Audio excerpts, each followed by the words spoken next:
মুহররমকে কেন্দ্র করে আমাদের দেশে হাই হোসান হাই হাসান বলে পিঠে আঘাত করে রক্তাক্ত করে ও মিছিল করে, এটা দিন দিন বেড়েই চলছে। এটা জায়েজ কিনা দেখুন, এই বিষয়গুলো দিন দিন বাড়ছে আমার মনে হয় না, এগুলোর প্রচারণা বাড়ছে। আমরা বরং এগুলোর ভিডিও প্রচার করি, আর প্রচারণা অনেক সময় বাড়াই।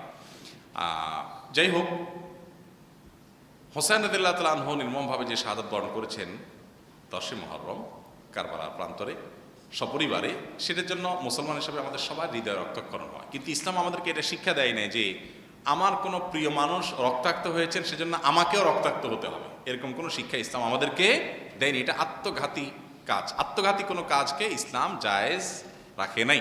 বিধায় এই কাজগুলো যারা করছেন তারা গুনাহ করছেন। নবী সাল্লাল্লাহু আলাইহি সাল্লাম লানত বর্ষণ করেছেন, বদদোয়া করেছেন ওই ব্যক্তির প্রতি যারা নিজের শরীরে নিজেইভাবে আঘাত করে।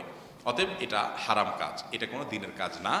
এগুলো শিয়ারা সাধারণত করে। আমাদের দেশে